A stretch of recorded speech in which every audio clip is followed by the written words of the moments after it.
West Side. How y'all doing? Yeah, this is gonna be a part 4 until I run out of ideas. Remember, it's all organic, based on my everyday life and things that I'm going through, my experiences. So this is social interactions and observations. Um, I want to. I'm gonna say I'm starting taking more notes now.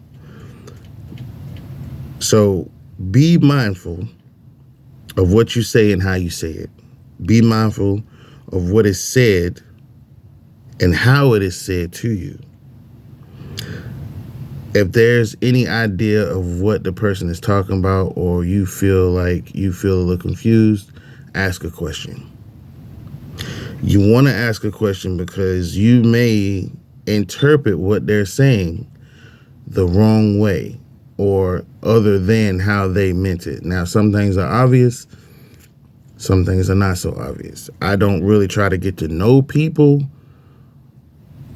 to the extent like, let's go drinking, let's go hang out. Well, I don't drink.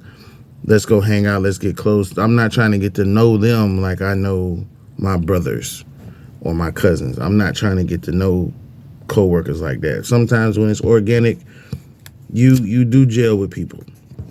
You do have conversations, but sometimes things are questionable. And I would say get to know their habits more or less. To get to know their habits and their character. So don't if you feel like you need to question, ask a question. But like I was talking about in the last video, that guy, I have no idea where that came from. He just said, man, you be tripping.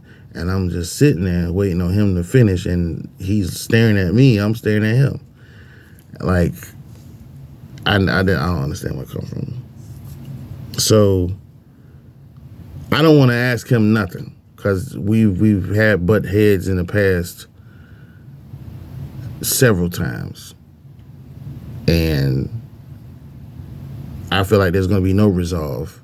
And it doesn't need to be a resolve, because he's not my neighbor. Even if he was, he's not my family member. He's not somebody close to me, so I don't care. And I'm not going to worry myself with it. So sometimes you get to that point, and that's exactly how you should feel about it, because you don't want to have anxiety or worry about some BS. Don't worry about it. But I will leave the door open, though. If he want to talk to me, I'll be like, all right, cool, what you guys say? I might let him speak and not say nothing, because I'm not looking for a resolve.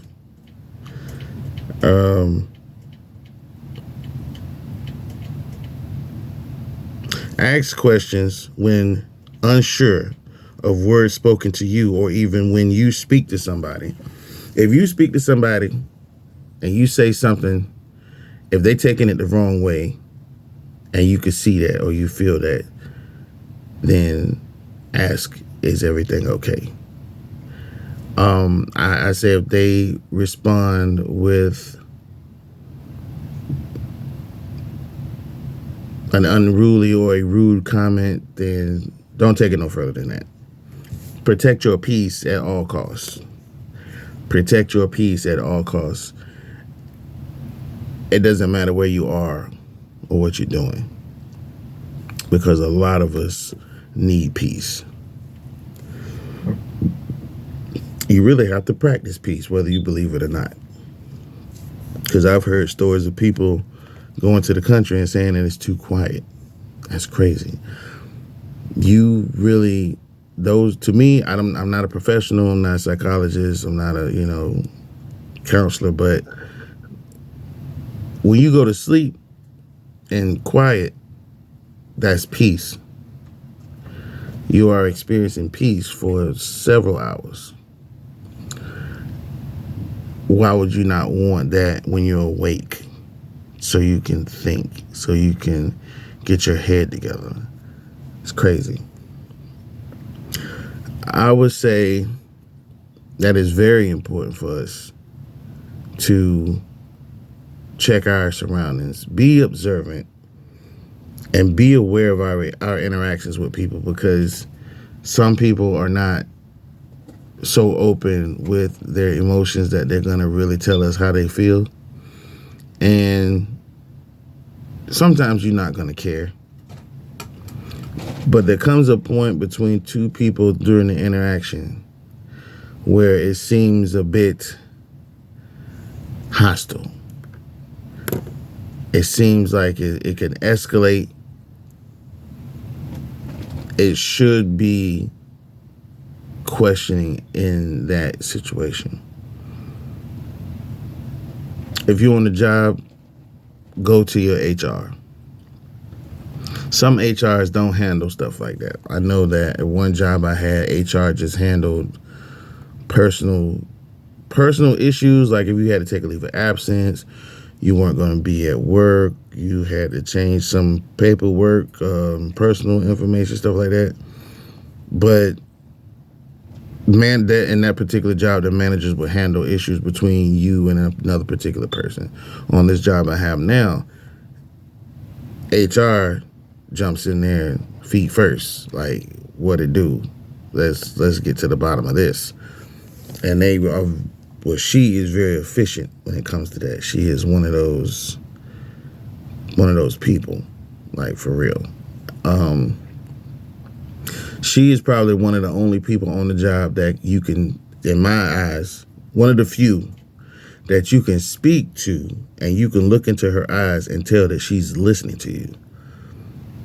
And you can tell she's listening to you. Now, do we always agree? No, we don't. But she's one of the most friendly people up front, people that you can run into in a lifetime. And you can always count on her to be honest with you.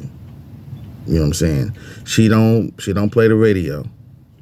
She don't BS around. If y'all gonna have a conversation, y'all gonna have a conversation. If you tell her you need to talk to her at a certain time, if she don't have a meeting, she will come and remind you. She will come and find you and say, do you still want to talk? She don't get on the PA system. She don't do none of that. That's the funny thing about her. She don't never be on the PA system and say, hey, come down here and, you still want to talk. She will, if you need an advocate to express how you feeling or to help you understand some things, do that too. Don't be afraid to ask for help. Sometimes we can't decipher things on our own. When you're on the job, you don't want to lose your job. You don't want to lose your job. Arguing with somebody. I've been there. It's a crappy feeling. We didn't even fight. We just argued, but we both got terminated. So learn to, ignore the BS when you can. Learn to decipher what's happening during the midst of the conversation, and observe that person that you're talking to, because it could. Man, I'll get into it later, but we really need to pay attention. Like, yo, what's going on with so and so? Watch them. Keep your eyes on them, because you don't know what they're gonna do. You don't know what they're thinking. I'm not saying be paranoid and start some foolishness. Oh, so and so playing the kid. Like yesterday. This particular person I was talking about, that I talked about in the previous video, when he walked by, he goes outside and he's like, boop, boop. And I was like, what the fuck that supposed to mean? And then he was behind me. He did the same thing earlier in the shift. And I said, I already know he got a handgun, because I know him and the guys was talking about buying bullets and stuff. He seemed pretty ratchet, but I don't give a shit. It's just, I'm just cool about it. But I'm also aware. I'm paying attention. I'm on my P's and Q's. It could probably be the difference between you avoiding something really bad. So I don't get into it with folks. I don't get into it with people. I'm trying not to, because sometimes I will butt in and like, yo, you need some help with this, or maybe if you did it this way. Nobody wants to hear that shit. Not these days. So if somebody asks me for my help, I help them. But as far as volunteering, yeah, you got to read that body language, man. You got to understand communicative skills, and you got to understand what are we talking about. You know what I'm saying? Ask questions when you're confused, and don't let the conversation get out of hand, or even, matter of fact, don't even let the conversation be. Just to save your job, save your sanity, and protect your peace. Don't get into it with these ignorant ass people at any cost. All right, well, guys, I'm about to cut it short. I hope you guys got something out of this. Peace, and thanks for watching.